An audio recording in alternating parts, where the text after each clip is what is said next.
C'est signe que Dieu veut te parler de quelque chose spécifique. C'est signe que Dieu veut vous adresser un message par rapport soit à une situation, soit à quelqu'un, soit à une chose spécifique. Dieu parle tantôt d'une manière, tantôt d'une autre. Il y a des moments où le Seigneur nous interpelle, veut nous interpeller par rapport à une situation, par rapport à une personne, par rapport à un événement. Et ce sont ces signes que j'ai envie de te donner afin que tu puisses discerner la voix de Dieu et faire ce qui doit être fait. La première chose, le premier signe qui montre que Dieu veut te parler de quelque chose, d'une chose spécifique, c'est les pensées régulières et répétitives. Dieu nous parle par nos pensées, il nous parle par sa voix interne, par sa voix intérieure. La Bible nous exhorte en Romains à renouveler notre intelligence afin de discerner la volonté de Dieu. C'est-à-dire que lorsque tes pensées sont pures, sont saines, sont renouvelées, tu peux discerner ce que le Seigneur veut te dire. Parce que Dieu parle beaucoup par nos pensées, le diable aussi parle beaucoup par nos pensées. Donc, ne t'amuse pas avec ce qu'on appelle généralement les pensées spontanées. C'est-à-dire que tu ne pensais pas à une chose, subitement, il y a une pensée spontanée qui vient dans ton esprit. Ne parlez pas cette pensée du réveil de la main. Cherche à savoir pourquoi j'ai cette pensée-là. Qu'est-ce qui se passe? Qu'est-ce qui ne va pas? Pourquoi? Parfois, c'est une affaire dans laquelle tu veux mettre ton argent. Subitement, il y a une pensée qui te dit, ah, fais attention. L'affaire ici, là, ça ressemble à une arnaque. Donc, tu dois discerner la voix de Dieu qui vient à toi dans tes pensées. Donc, sois un chrétien prophétique. Sois un enfant de Dieu prophétique qui marche avec le discernement spirituel.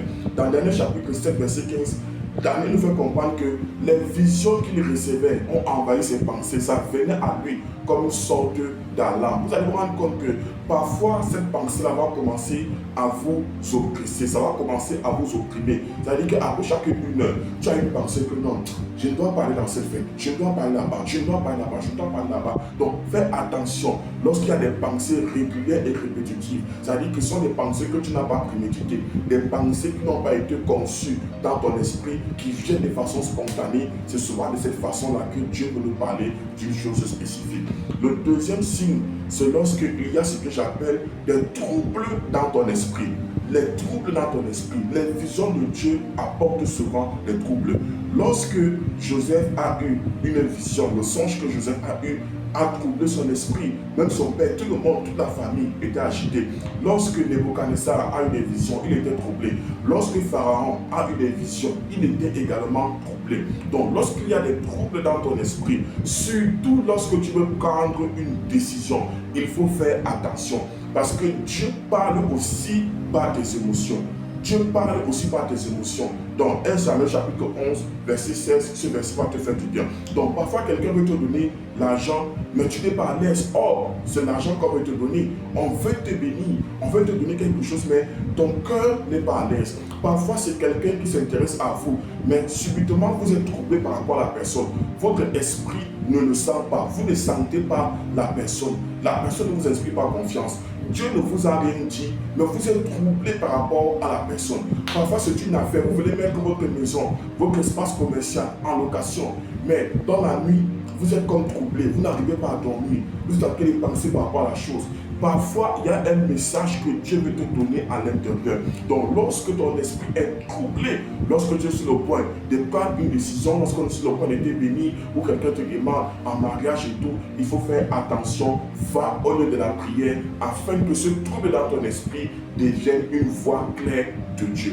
Le troisième signe que Dieu veut te parler de quelque chose de spécifique, c'est lorsque tu as souvent des rêves répétés et similaires. Lorsque des rêves similaires se répètent, fais attention.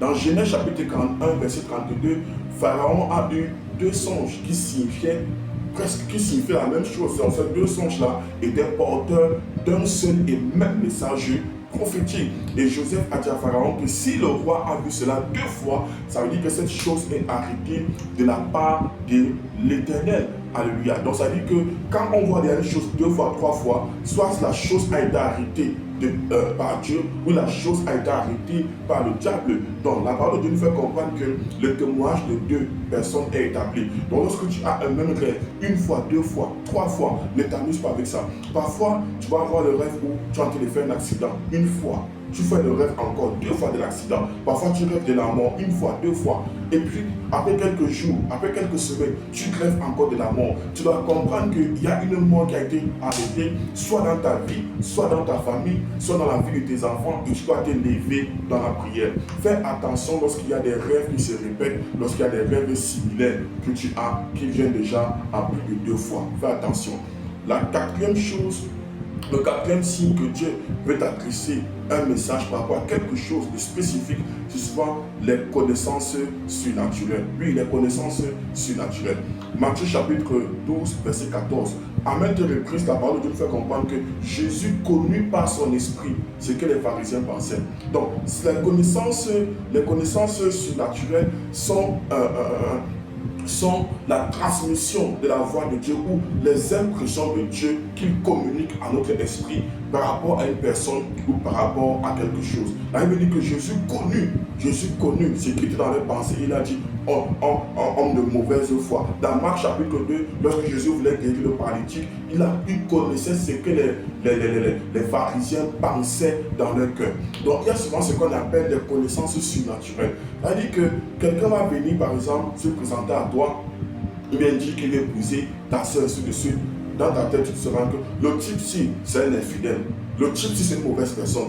Tu ne sais pas d'où tu as pris cette pensée-là, cette connaissance-là, mais tu sais dans ton esprit que la personne-ci, ce n'est pas une bonne personne, que la personne-ci, c'est une mauvaise personne. Parfois, une affaire vient à toi, puis tu dis que non, l'affaire-ci, ce n'est pas une bonne affaire. Tu n'as pas entendu une voix, tu n'as pas reçu une révélation, Dieu ne t'a rien dit, mais tu as de façon surnaturelle connu que la chose-ci, ce n'est pas une bonne chose. Fais attention, parce que c'est parfois la voix de Dieu qui se manifeste. Le cinquième signe, ce sont les oppositions.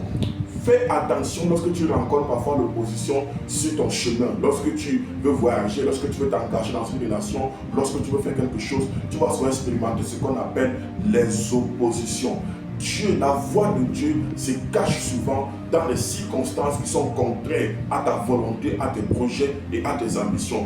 Lorsque vous initiez un projet, lorsque vous faites quelque chose et que vous vous rendez compte qu'il y a trop d'opposition, n'avancez pas, cherchez à savoir ce qui se passe. Dans Nombre chapitre 22, 23, nous connaissons l'histoire de Balaam, que le roi Balak a envoyé, qu'on appelle Balaam pour qu'il vienne maudire Israël. Et lorsque Balaam était sur son âne, en train de partir maudire Israël, à un moment, l'âne ne pouvait plus avancer, l'âne ne pouvait plus marcher. Tous les blocages que vous rencontrez sur votre chemin ne sont pas toujours l'œuvre de l'ennemi. Parfois, lorsque Dieu n'est pas dans une relation, lorsque Dieu n'est pas dans un projet, lorsque Dieu n'est pas dans quelque chose, Dieu va s'opposer à la chose là. Donc, l'âne de Balaam avait vu l'ange, mais Balaam n'avait rien vu. C'est quand Dieu a ouvert ses yeux qu'il a compris que, il y avait un ange qui avait même une épée qui est en face de lui. Donc, les oppositions contiennent souvent la volonté de Dieu. Donc, lorsqu'il y a beaucoup d'opposition par rapport à quelque chose, par rapport à ta relation, retourne au lieu de la prière, chercher la voix de Dieu et tu vas recevoir quelque chose. Le sixième signe, ce sont les canaux humains. Puis, le sixième signe qui montre que Dieu veut t'adresser un message par rapport à quelque chose de spécifique, ce sont les canaux humains. C'est-à-dire que Dieu utilise ses serviteurs. Dieu, à ce moment, peut même utiliser un non-croyant, les hommes, les circonstances, pour te véhiculer un message prophétique. Parfois, la voix de Dieu là peut venir par des enseignements, ça peut venir par des prédications, ça peut venir par la Bible. C'est-à-dire que tu ouvres ta Bible, tu médites sur Matthieu chapitre 7, Matthieu chapitre 6, on parle de la prière ou du pardon. Quand tu te connectes sur les réseaux sociaux, tu trouves un direct, on est en train de parler du pardon. Tu allumes ta télé, tu écoutes un enseignement, on est en train de parler du pardon. Dieu est en train de vouloir te dire quelque chose. Parfois, lorsque tu as médité et puis tu viens, tu commences à m'écouter, tu vois que, le prophète c'est en train de dire ce que Dieu est en train de m'enseigner hier. Ça veut dire qu'il y a un message que Dieu est en train de te donner dans cette saison-là, à ce moment précis. Parfois, c'est des conseils. Quelqu'un va t'appeler, te donner un conseil que vraiment, tu sais, dans la vie, si, ainsi de suite, ainsi de suite. Et tu vas te rendre compte que le conseil qu'on est en train de te donner là, ce sont les pensées que tu as eues ou des résolutions que tu voulais prendre. Et le conseil est en train d'aller dans la même lancée, dans la même logique. Fais attention aux canaux humains. Le septième signe que Dieu veut te véhiculer un message de façon spécifique, c'est lorsque parfois tu entends des noms dans l'oreille de l'esprit ou alors dans ton esprit. Parfois, tu es en train de prier, et ça, je vais expliquer ça à l'école des prophètes, pour tous ceux qui vont faire l'école des prophètes. Donc, parfois, tu peux être en train de prier, tu es en train de prier en langue, libre, chakataya, tu es en train de prier, et puis tu entends Marie, Marie, Marie. Toi, tu es en train de prier pour ta vie, mais tu commences à entendre un nom dans l'oreille spirituelle. Il y a un nom qui vient fortement dans ton esprit. Parfois, ça peut être une ville. Tu peux être en train de prier pour tu entends Paris, Paris, Paris. Ou Kinshasa, Kinshasa, Yaoundé, Yaoundé, Yaoundé. Mais qu'est-ce qui se passe? Comment ils sont en train de prier pour détruire peut-être les esprits de mort dans ma famille, et puis j'entends le nom d'une autre personne, j'entends le nom de la cousine, j'entends le nom peut-être de ma tante, de ma grand-mère. Parfois, Dieu peut vouloir te dire que ce pourquoi tu es en train de prier, voici la personne qui est derrière ça. Ce pourquoi tu es en train de prier, voici la personne qui est derrière ça. Ou alors, ce pourquoi tu es en train de prier, le nom que tu entends, la personne traverse le même type de problème, il faut intercéder pour elle. Donc, lorsque vous êtes en train de méditer, lorsque vous êtes en train de prier, parfois vous avez un esprit bien disposé et que vous entendez parfois des noms, des personnes et tout qui viennent fortement dans votre esprit, comprenez qu'il y a quelque chose que Dieu veut vous dire par rapport à cette personne, à cette localisation ou à cet événement. Que le Seigneur vous bénisse. Shalom.